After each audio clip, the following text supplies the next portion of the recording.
তো বন্ধুরা, আজকের এই ভিডিওতে আমি তোমাদেরকে বলবো তোমরা কোনো রকম টাকা পয়সা খরচ না করে ইউটিউবের কোনো গান বা কোনো ভিডিও তোমাদের ফোনের স্ক্রিন অফ রেখে ব্যাকগ্রাউন্ডে কিভাবে চালাবে।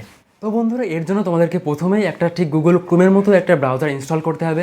আর যার লোগো হচ্ছে এটা, আর নাম কি বলবো, হ্যাঁ বলেই দিই, আর নাম হচ্ছে ব্রেভ। তো এটা একদম সেফ একটা ব্রাউজার যেটা তুমি প্লে স্টোরে পেয়ে যাবে। তো জাস্ট এটাকে ডাউনলোড করে নেবে এবং ডাউনলোড করার পর তো এইবার তুমি এই ব্রাউজারটাকে জাস্ট ওপেন করে নেবে। তো ওপেন করে নেওয়ার পরেই তুমি ওপরে যে দেখবে search brave to type URL, এখানে গিয়ে তুমি জাস্ট ইউটিউব বলে সার্চ করে দেবে।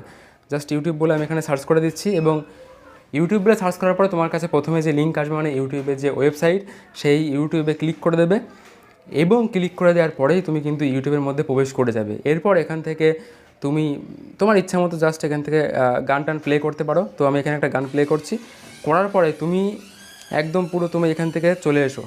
আসার পরে তুমি যখন ওপরেরটা আনবে তখন দেখবে কিন্তু তোমার এখানে কিন্তু মিউজিকটা প্লে হচ্ছে। এবার তুমি যদি স্ক্রিন ফোনের অফও করে দাও এবং তুমি যদি এখানে স্ক্রিন অফ করেও দাও, তাও দেখবে কিন্তু তোমার এখানে কিন্তু তোমার গানটা প্লে হচ্ছে। তুমি এখান থেকে কিন্তু প্লে পজ করতে পারো, তুমি গান চাইলে পাল্টাতেও পারো, সব কিছু কিন্তু এখান থেকে তুমি কন্ট্রোল করতে পারবে।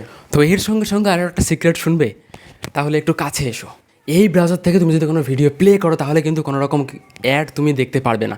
তার মানে কিন্তু তুমি পুরোপুরি ইউটিউবের প্রিমিয়ামের মতো করে কিন্তু এই ব্রাউজারটাকে চালাতে পারো, কারোর সঙ্গে কিন্তু বলবে না এই কথাটা, ঠিক আছে? তো এর জন্য অবশ্যই এই ভিডিওটাকে একটা লাইক করে দাও, আর যদি ভালো লাগে তাহলে অবশ্যই চ্যানেলটাকে সাবস্ক্রাইব করতে পারো। দেখা হচ্ছে পরের ভিডিওতে, ততক্ষণ পর্যন্ত টাটা।